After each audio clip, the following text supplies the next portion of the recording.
Stop mistaking exhaustion for success.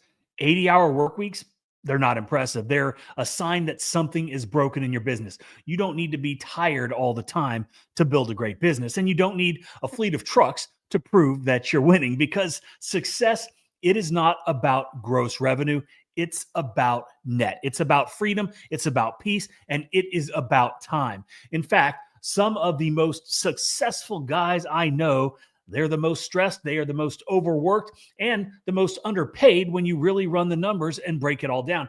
And in today's video, I am probably going to say a few things that go against everything that you've been told about how to grow your business. But if you stick with me, I am going to show you why so many service business owners stay stuck and a few ways to stop it from happening for you and your business. So let's get into it. Okay, so let me ask you something. Are you building a business, or did you just build yourself a really exhausting job? Because every day I talk to guys on the DMs, on the comment sections, in the Facebook groups, and most are stuck in the exact same cycle, quoting every job, doing every job, fixing every piece of equipment, answering the phone calls, running the payroll, chasing the leads, and wearing the grind like it's some kind of badge of honor. But the truth is, effort isn't what pays you. Strategy does, and intelligence does. And I used to think that success meant more, right? More trucks, more employees, more jobs, more stress. We scaled really, really fast. I had crews running all over, multiple trucks on the road every single day.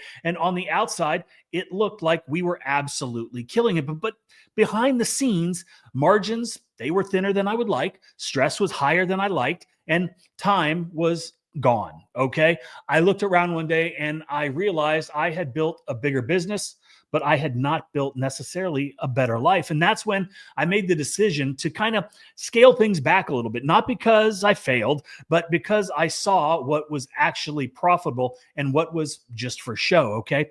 And now we're going to talk about something that I think a lot of people get a little bit confused about, and we're going to clear some things up right now, right? Because I know guys that are making $200,000 a year who are winning way harder than the guys that are making $500,000 a year. And I know guys that make $500,000 that are living better than the ones that are hitting $1 million, right?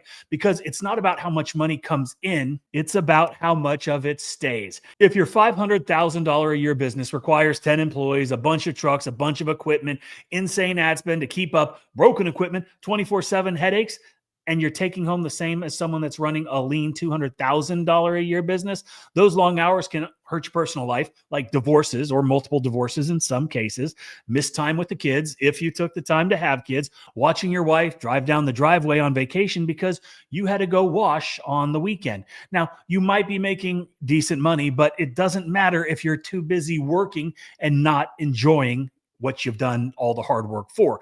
You're not winning, right? That is not winning. That's spinning the wheels in a more expensive machine. The real flex, it's not your revenue. It's your lifestyle, right? Your time, your freedom, your peace, your family, your kids, your friends. So stop building a business that looks successful on Instagram or on YouTube, but drains the life out of you in real life. Stop flexing about stuff that you have if you don't have time to use it. Stop flexing about things that you rent or you make payments on. None of that matters, and no one is impressed. You could be a 60-year-old, 70-year-old guy. You look like you're 90 years old and you're going to die on the truck. That is not the way that we want things to go. That is not what the game plan was, at least for most of us. Now, there's a book that I read called Your Money or Your Life, right? The core idea is really simple. You're trading life energy for money, okay? So every hour that you're holding the wand, every driveway that you clean, every phone call that you answer, that is life spent. So if you're not building something that eventually buys that time back, you're not getting ahead. You're just burning daylight and you're calling it hustle, right? And if that hits you in the gut, good, because I've lived that and I know how hard it is to admit. And if you're really honest with yourself, if we're honest with ourselves, nobody lays on their deathbed and says, man, I'm glad I knocked out all those gas stations or cleaned all those rec centers. They don't. They talk about the time with their family, right? Moments, those memories, the things that you miss when you're stuck on the grind. So let me ask you this. If money wasn't a factor, would you still be out there on the truck dragging hoses every day? Now, I want you to be honest, because if the answer is no, then what exactly is it that you're trying to build? What are you trying to accomplish? Look, we've been conditioned to believe that long hours equal hard work equal success, but it's not. That is a trap. Busy doesn't mean profitable. Tired doesn't mean accomplished.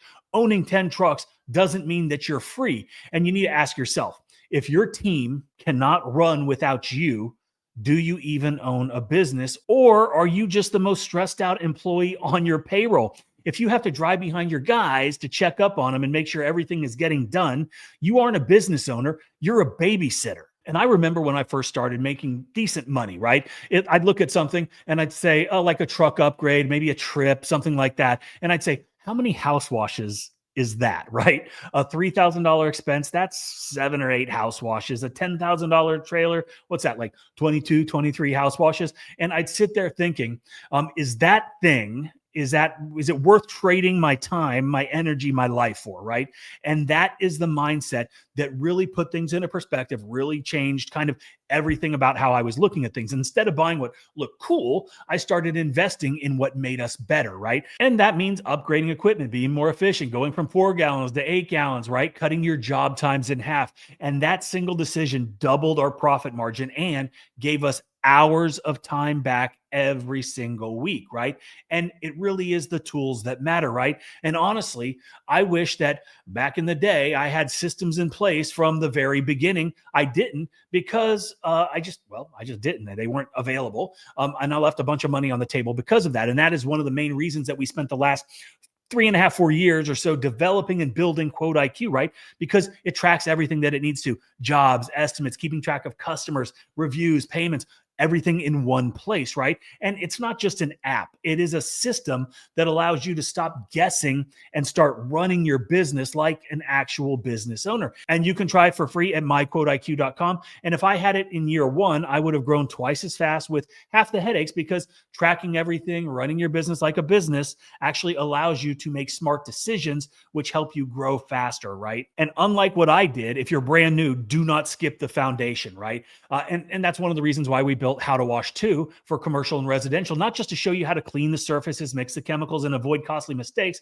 but how to do it safely, efficiently, and profitably from day one. You've heard me say it before, it's less than the price of one house wash, and the return is unlimited. Links in the description. You can get it right now. We're having a half off special, so check it out. Okay, so now let's talk about a few ways to actually break free from the grind, okay? Step 1, simple. Raise your prices, right? Lowballing is not a strategy. It is a shortcut to burnout and failure. You need margin to hire more people, invest in more gear, and grow your business, right? So charge what you're worth and stop letting fear decide your rates, because that's the easiest way to go out of business fast. You also need to stop thinking like a technician. You are not just a pressure washer. You are a business owner. So automate quotes, delegate tasks, trust your team. If you're doing everything yourself, you're not leading, you are babysitting, and that is not how a business is run. Step 3 is reinvest smart, right? Fancy gear with no jobs, that's just a trophy. Invest in what multiplies, right? Time-saving equipment, proven systems, marketing that works, and training that actually moves the needle. And now I'm going to tell you the part that most guys, they don't want to hear, right? Most of your competition, they're never going to change. They're going to stay in that same cycle, right? Undercharging, overworking, hoping that it magically gets better, dying on the truck. But you are here, right? You are thinking differently than them. And if you actually apply this, you implement this, if you shift your mindset, you use the tools that are available, you raise your standards, you charge what you're worth, you're going to blow past those guys who've been in the game for years. And it's going to piss them off. And they're going to talk shit about me for telling you to do it. And you got to remember that hustle is temporary, ownership is forever. So stop building a business that only pays you when you're on the job site. Start building one that pays you when you're not. And if this hit home, save it, share it, send it to somebody who is still stuck on the truck, or at least has that mentality, because dying broke is one thing, but dying tired with money in the bank and no life left to spend it, that's the fucking worst.